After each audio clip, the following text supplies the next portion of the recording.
मेहनत करते हैं नतीजा जीरो, और कुछ लोग कुछ भी नहीं करते, वो मिट्टी को हाथ लगाएं और सोना हो जाए, और कई सोने को हाथ लगाएं तो मिट्टी हो जाए। तो फिर कोई ताकतकार फरमा है ना जो मिट्टी को सोना बना देती है और सोने को मिट्टी बना देती है। अल्लाह फरमाता है उसको पहचानो, वो कौन है, वो तुम्हारा रब है। मोमिन का तवक्कुल और मोमिन का भरोसा अल्लाह की जात पे होना चाहिए। जब हम अल्लाह की जात पे अपना मुकम्मल भरोसा, जिसे तवक्कुल कहते हैं, कायम कर लेंगे, तो मेरे और आपके आका व मौला ने इरशाद फरमाया कि अगर तुम अल्लाह पर तवक्कुल का जो हक है वो अदा कर दो तो वो तुम्हें ऐसे रिस्क अता करे जैसे परिंदों को अता करता है। जब घर से निकलते हैं तो उस वक्त वो खाली पेट होते हैं, और जब वापस आते हैं तो कभी भी कोई जानवर भूखा वापस नहीं आया, और सबसे अच्छा खाते भी ये। हमारे इलाके में तो ज्यादा बागात नहीं है, अमरूद के बागात हमारे इलाके में पाए जाते हैं।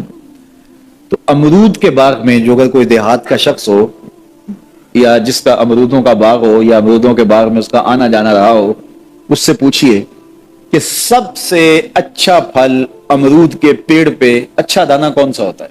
कोई आपको कहे कि यार अमरूद तोड़ के लाओ, मीठा हो और जो है वो पका हुआ हो और जायकेदार हो, तो वो जाओ तोड़ के लाओ।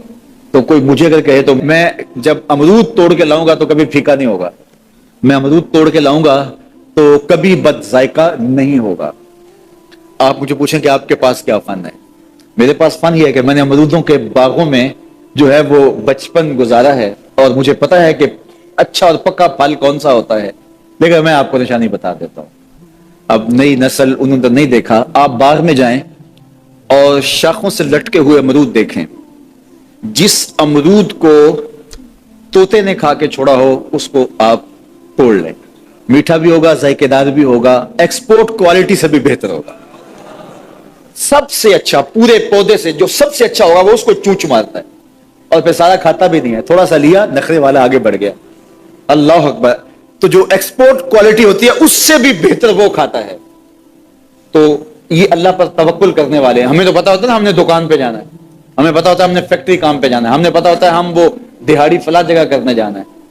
उन्होंने कहीं उनका कोई ऐसा ठिया नहीं होता कि वहां जाना है। बन तवक्कुल पंछी उड़ दे, बन तवक्कुल पंछी उड़ दे, खर्च ना पल्ले ज़ेरा हूं, खर्च ना पल्ले, कोई रासुल माल भी नहीं होता कि ये लगाएंगे फिर इस पे इतने पैसे आएंगे, असल हमारे होंगे, इतना नफा होगा, ऐसा नहीं है। घर से निकलते हैं तो खाली पेट होते हैं और जब वापस आते हैं तो पेट भरे हुए होते हैं। मेरे और आपके आका और मौला ने कहा, मुझे पूरा यकीन है इस पे और आपको भी पूरा यकीन होना चाहिए, इंशाल्लाह होगा, कि मेरे हुजूर ने फरमाया कि अल्लाह पर जो तवक्कुल है वो हक अदा करो, फिर वो तुम्हें ऐसे रिस्क देगा जैसे परिंदों को देता है, तुम्हें परिंदों को देता है। एक्सपोर्ट क्वालिटी, मन कान लिल्लाह कान अल्लाहु लहू, फरमाया तुम उसके हो जाओ वो तुम्हारा हो जाएगा, और जब वो तुम्हारा हो जाएगा कोई कमी बाकी नहीं रहेगी। जो तुम्हारे मन में आएगा तुम्हें मिलेगा। अगर फन से इल्म से आता हो रिज्क, तो मियां साहब फरमाते हैं बेवकूफा दे नौकर वेखे दानिशमंद सियाणे, बेवकूफा दे नौकर वेखे दानिशमंद सियाणे। अंगूठा छाप शख्स होता है और MBA जो है तालीम के हामिल उसके मुंशी बैठे हुए होते हैं। तो फिर अगर इल्म से कमाल आता होता तो जो है वो फन से दौलत मिलती होती, तो फिर इस अंगूठा छाप को कैसे मिलती। और ये जो इतना तालीम याफ्ता है, माहिर मुआशियात है, ये तो तनख्वाह पे काम कर रहा है और वो जो है वो दौलत का उसे हिसाब ही नहीं है कि कितनी है। तो इसलिए अल्लाह फरमाता है कि ये मत समझो कि ये तुम्हारे फन का कमाल है, ये तुम्हारी जो है वो मेहनत का नतीजा है।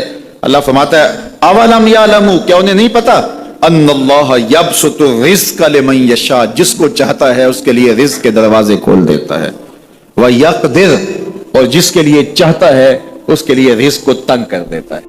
जब इकबाल ने वो शिकवे की जुबान खोली ना तो उसमें शिकवा किया कि काफिर को हूर कसूर दिए गए हैं और हमें सिर्फ वादा हूर पे टरखा दिया गया है।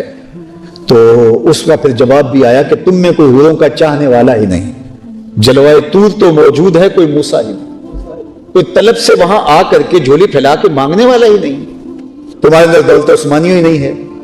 दौलतमंद तो जब हालात थोड़े तल्ख हो जाते हैं तो वो और तंगी कर देता है, ज़ख़ीरा अंदोज़ी करने बैठ जाता है। مدینہ المنورہ کے اندر ایک زمانے میں کوئی قحط کی سی کیفیت پیدا ہوئی اور حالات تنگ ہو گئے اور لوگ منتظر تھے. حضرت سیدنا عثمان غنی رضی اللہ تعالیٰ عنہ کا تجارتی قافلہ غلہ لینے گیا ہوا تھا.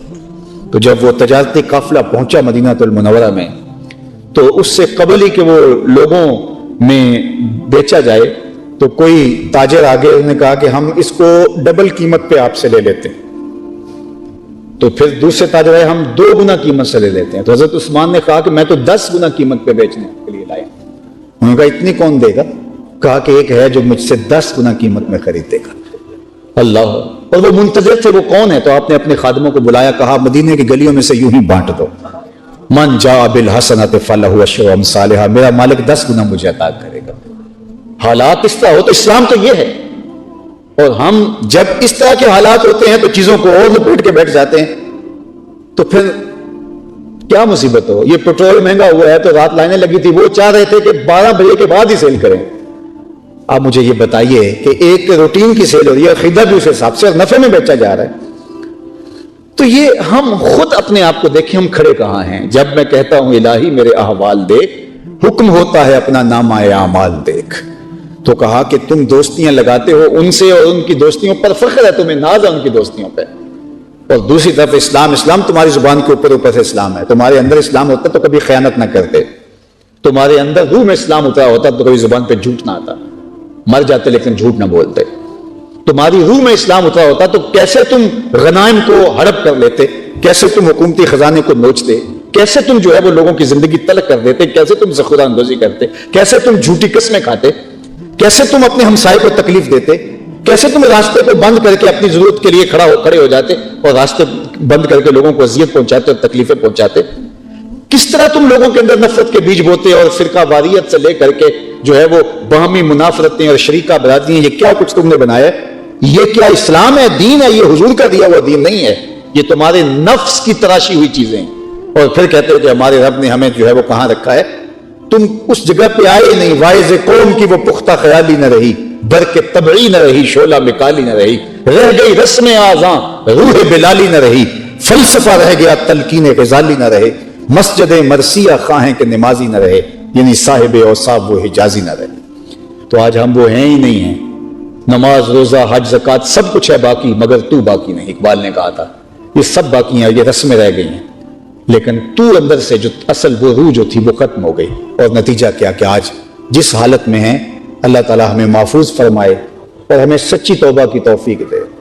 ہم لوگوں کے لیے نرم دل بنے, آپس میں نرم دل اور دوسروں کے لیے کافروں کے لیے سخت دل. لیکن ہم کافروں